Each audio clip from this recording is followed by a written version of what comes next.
Prices are going up, but your paycheck isn't. Groceries feel heavier, but the basket looks smaller. Rent feels like a subscription plan to stress. And even a cup of coffee is starting to feel like a luxury purchase.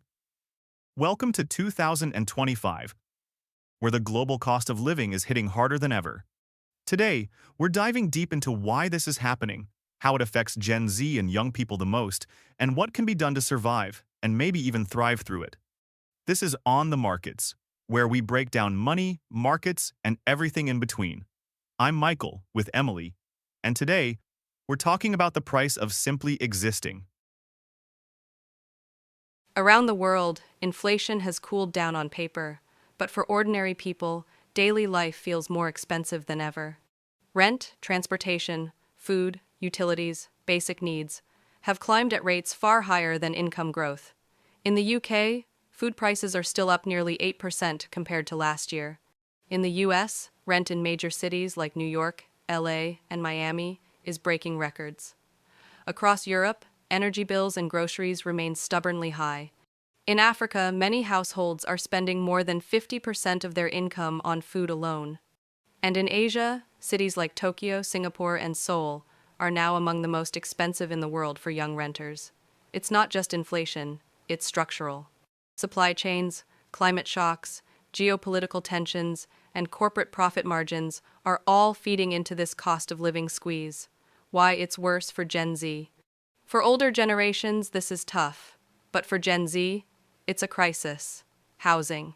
Gen Z is struggling to afford rent or buy homes. Many are living with parents longer. Food and transport, public transport, groceries, and fuel are eating up a bigger slice of paychecks.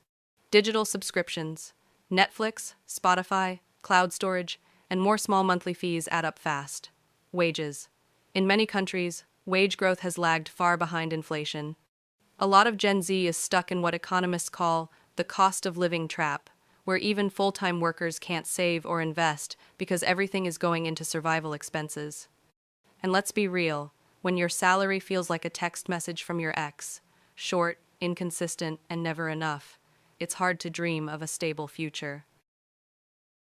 Let's zoom in on a few places to understand the bigger picture. London. Young renters are spending up to 50% of income on rent. Germany. Students are cutting back on meals and entertainment to afford housing. Accra. Food prices are skyrocketing while wages remain stagnant. Tokyo. People are delaying marriage and family planning due to high living costs. New York. Even a good salary isn't enough to save. Notice something?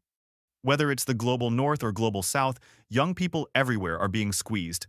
But Gen Z isn't just struggling. We're innovating. Side hustles, freelancing, and gig work are now common. Co-living spaces and digital nomad lifestyles are increasing. Thrifting, budget apps, and communal economies are rising. Investing in skills, not just savings accounts. We're redefining financial resilience. But let's be clear. These are survival strategies, not solutions. Long-term, the cost of living crisis isn't just a vibes issue. It's a political, economic, and generational battle. Governments need to address wage stagnation and housing shortages. Companies must rethink pricing and profit margins. Tech can help build transparency and access to cheaper resources. And Gen Z needs to stay financially literate, united, and vocal. If we don't speak up, we'll be the generation that works the hardest and owns the least. The cost of living crisis is more than numbers on a graph. It's skipped meals, delayed dreams, shared apartments, and a future that feels just out of reach. But awareness is power.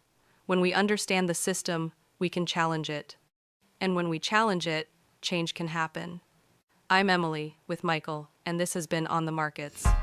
Don't forget to share your thoughts in the poll because the world's biggest economic shift might just be written by us.